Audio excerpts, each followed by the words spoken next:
I find this guitar interesting because it's a bit like an archaeological dig. It says it's a KH202. It's a black, a granite grey black, and it's got some sparklies in it. It says it's a KH202 ESP guitar, and I've no doubt that it is a KH2 ESP guitar, but this work is unique. Not the skulls in the neck, skull and crossbones in the neck. That's on a lot of ESP guitars, especially signature series guitars. But this work at the back is very unique. It's not just a copper or a bronze plate stuck on top. They've actually indented the whole back end there and there for this to sit down, so that it does still rise above the level, but it's actually quite level to the guitar. So that would tell me that this is a factory guitar, a one-off make factory guitar, because the quality of the spraying, the quality of the work is all too high. There's a little chip there which the gentleman wants me to look at, and I probably will. So I think this is a unique hand-built ESP guitar from the factory. Now, it's got all the things that I dislike, you know, locking nuts. String tree's nice. It's also got the Floyd Rose tuner, but that's just my own preference, you know that. This is loose, which needs to be tightened up. It has a few other chips. There's a chip there. But there's some strange marks on it that make me, there's another chip. There's some strange marks on it that make me wonder, was it factory done? But see, looks like a fingerprint there in the paint. And when you come down to here, the neck, it almost looks like there's a finger chip in the paint and something there on that side. So that would sort of tend to lean towards somebody's modernized this itself. And if they have, it's a high quality thing, very well done. But there's a couple of little bits and pieces. So I'm not going to be too fussy about it, but there's another, it's not a fingerprint because there's something there that I might polish off. We'll see. ESP tuners. It doesn't have any damage to the head, it doesn't. That's a little bit loose, but that's okay. So I'm going to get into this guitar, but I would say that it's so well done and so unique. These guitars go for about £400 to £500, depending on the quality. I would say you're talking a guitar that, marketed properly, could reach about $750. So to me, I like this guitar. We'll see how well it works, but that is unique. There's nothing like it on the web. And I love all this bronze, you know, the wear and tear. All that is lovely, well done. I'm going to adjust some of these screws. I have bronze screws, which I'll put in place. But let's get down to the nitty-gritty and see how well it works. So, the first thing to do is get the electrics and have a look at that.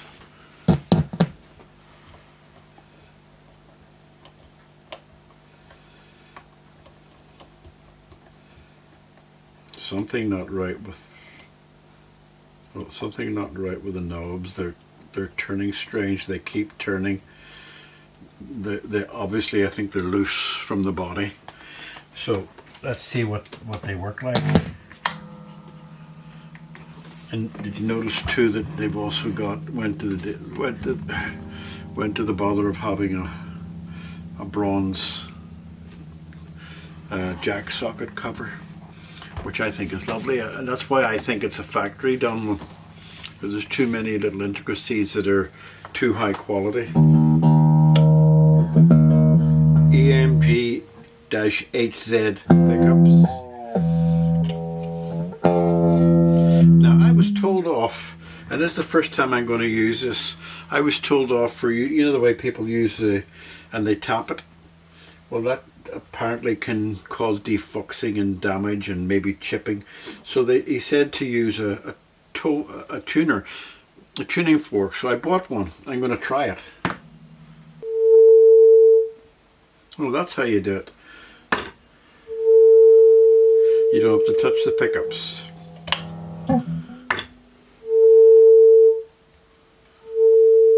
Alright, okay, well I'll use that in the future because it all looks okay. Licensed under Floyd Rose patent.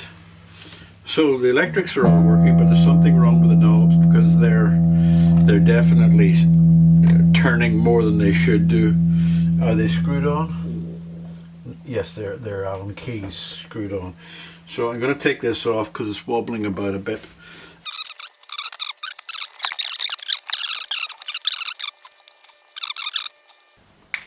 So let's have a look at the electrics. Maybe it looks like a factory job, but why would they take the pots are good quality. It's all been done the way it should be done. That doesn't give me enough information, I'm sorry to say. I'm going to have to leave that off because I may have to take off the... oh, that's it. Throw the screws all over the place. Yeah, brilliant. I'm going to have to take off the knobs. That curvature, that cutting out of the back end sort of makes me lean towards a professional jobbing. There's another little chip out of there. Here they were all quite loose and I don't know why they weren't tightened.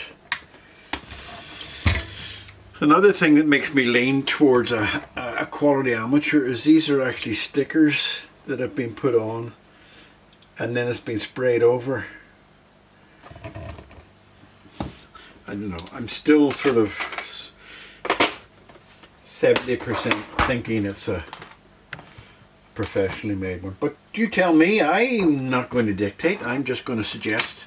I still think it's worth more than what the average ESP would be. An ESP guitar would probably be not just as high quality as this from a stance of appearance, although there are some there that have been signed by famous people, which I don't know that's the wrong one. I don't know who they are. You guys who are all guitar young people who listen to the latest sounds might know who they say is the famous guitarist who signed these. Darius or Dallin? I can't remember.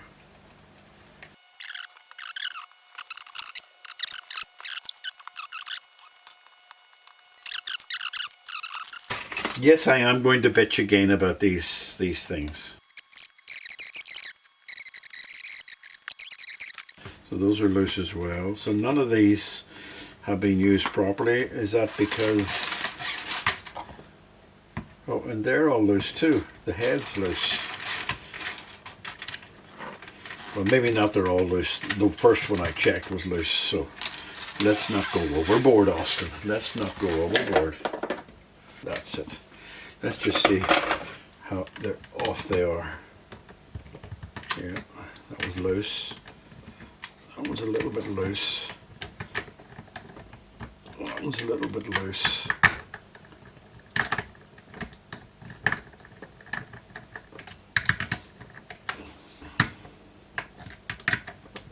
Yeah, they're all just a little bit loose. And come to think of it, the back plate screws, when I was taking off the plates, they were actually loose too. Am I being a detective that's being over-detective and seeing conspiracy theories or theories that are not there? I'm going to switch off the guitar and clean, switch off the camera and clean, and I'll come back to you when I'm doing something more exciting. I knew what I was forgetting. Checking the neck. Probably one of the most important things. It has a big underbow. It has an underbow that would be I would say 40 thou. Oh, I was wild wrong. I was wild wrong. It's not 30 thou. 20, 21 thou, 20 thou. First of all, to see where we are at.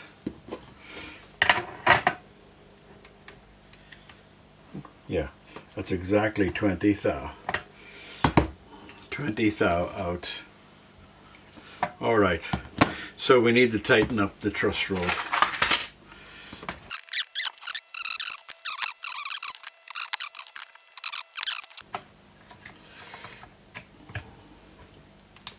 All right, it's starting to tighten up now.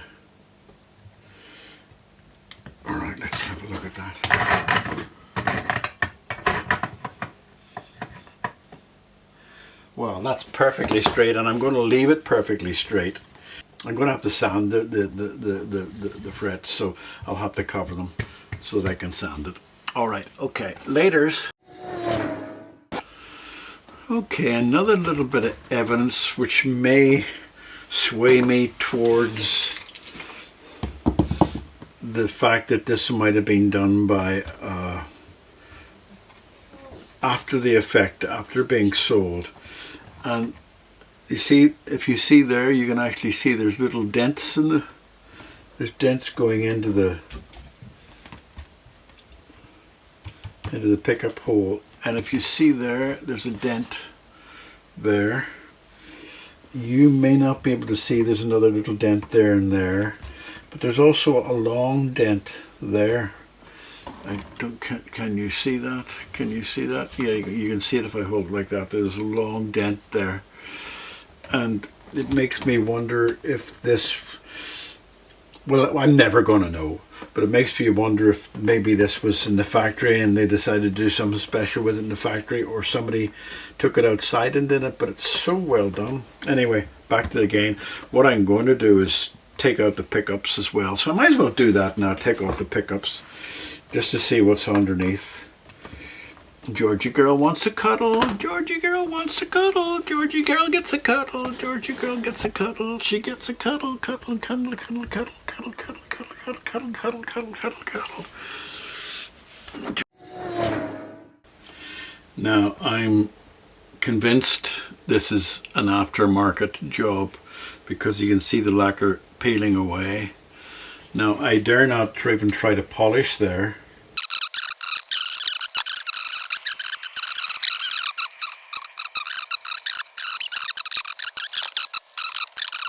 I'm going to turn it around now, and this is going to be the most difficult part, seeing what I can do for those there.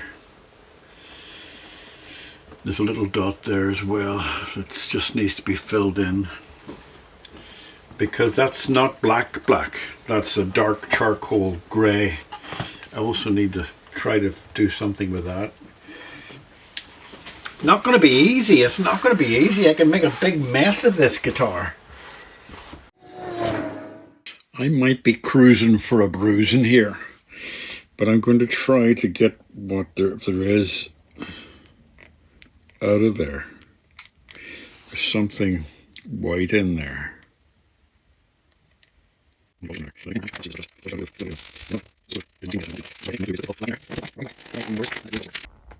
Right, okay, because it's got a fine point. I'm hoping just to dab it in and then take it away. Right. I think that's sort of filled in any cracks in there. Well, we'll see. Take anything off the top. Now I'm going to try to find a way to get the super glue in there, because the theory is I don't need you now because you're on the lid of this pot, and I want to get a drip of you to go in there. Right, okay, so any other time or every other time that I would put super glue on any little hole, it would, let me just see, I'm trying to just suck up a little bit of it. It would sink in and cause a pit So I'm hoping that this time it's going to do the same. And when that goes hard, let me just see, I think I still need a little bit on top. So I'm hoping that when that goes hard, I'll be able to scrape it. I'm not too sure about these ones. These ones are going to be the ones that give me the most grief and the most obvious.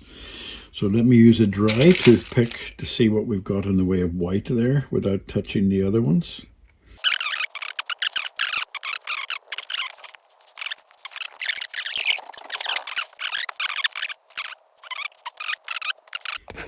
It's got to be the right size of super glue. And this has already been tinted with something black. You can see it's been done afterwards because the black is blacker than the body. So I'm just hoping that this will allow me to scrape.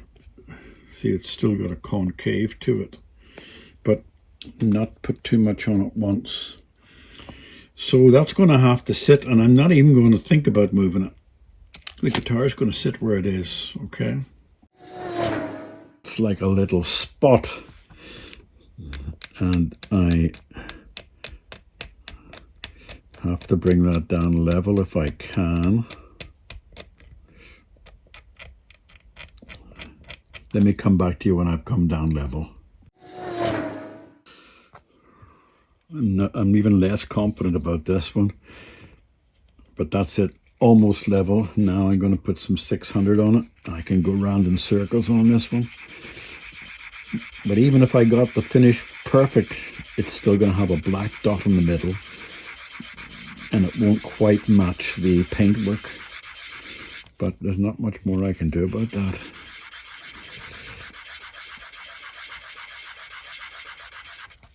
Don't go too far, Austin. Don't go too far. Right, okay, 3,000.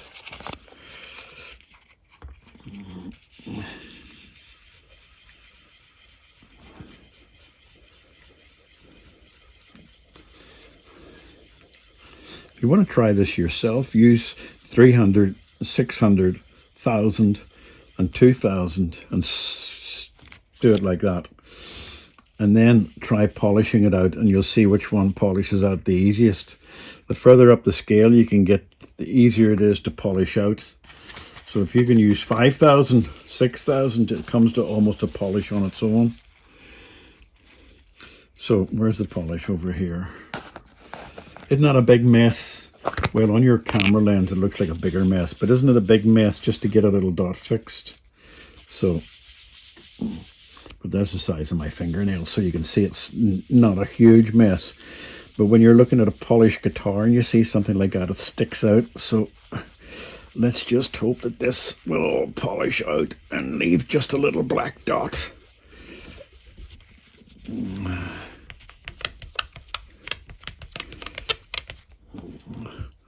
That's not bad, is it? Well, what do you see over there? What do you see? You see something that I don't see.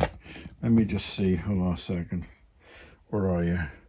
Yeah, there's that little white line again that you see that I don't see because I'm looking at it in the wrong angle. So what do I want to do with that? 600 again, just to bring, I think that little line is the edge of the super glue to the edge of the lacquer, and the polish is getting caught in it. So this is all I'm going to do. I'm not going to do any more to this. I'm just going to do this 3,000, bring that back to a polished state, and then leave it whether it's got a little line in it or not. Because you can go too far. It's like a, not that this is artistry, but it's like an artist. You have to know when to stop. And the consequences of going too far are such a pain in the butt. Absolute pain in the butt, so don't never go too far. Anyway, you and I are looking at it really, really close up. So when you're looking at it from an ordinary stance, it's not so bad. That still needs more polish, because I can see it there. It needs more polish. That line seems to have gone.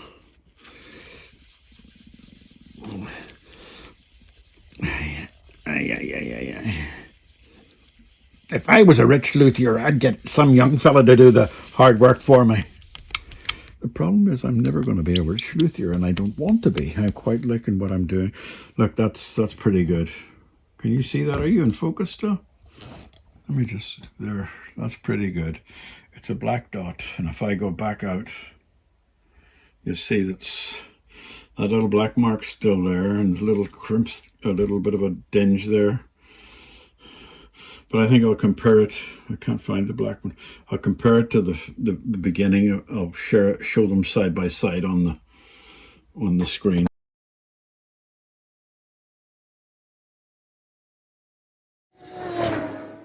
I lied.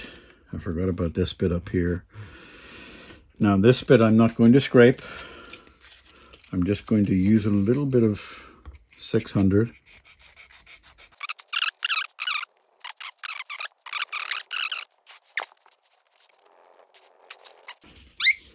I'm trying hard not to touch the Floyd Rose thing, because that looks okay. That looks okay. Let me just clean it up now. Yeah, that helped. To the naked eye, it's better. Not great, but to the naked eye, it's better. So, okay. All right.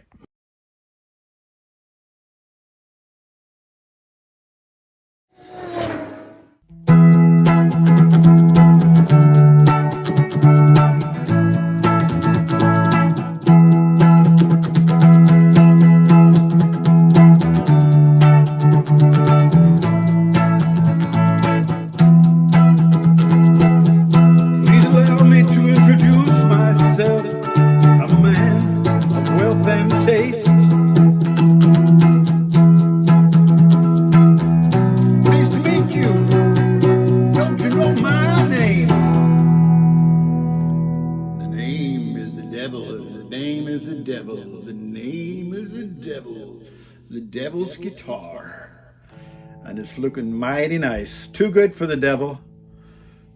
Only an angel should have this lovely ESP guitar, been renamed as Satan, and it's a lovely guitar. Everything's been done to it. You've seen what's been done to it the whole way through it, and obviously my little rendition of Sympathy for the Devil by the Stones.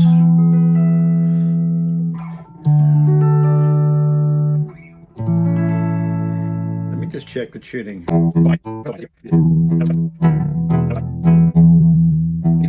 But it's sounding great. That's full treble, by the way. That's...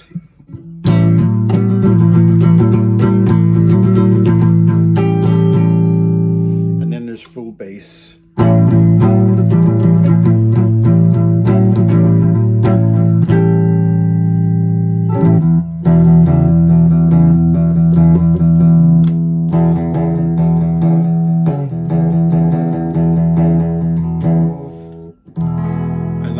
Just check the tuning again. Strings.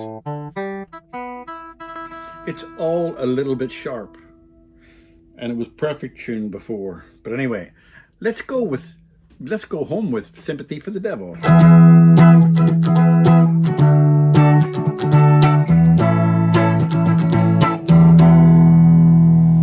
Say bye-bye. Going home to Daddy. Great little guitar, good pickups, everything about it's nice. The only thing I don't like is the way they've turned the head. The head is turned the opposite the way a Fender head would be down there. And that meant that I had to get another E string, because the E string that I had in the original set of strings wasn't long enough. So the fat E, and so it also makes it awkward to tune. Well, I find it awkward to tune. And you know what I like about the rest of it anyway. But there you go.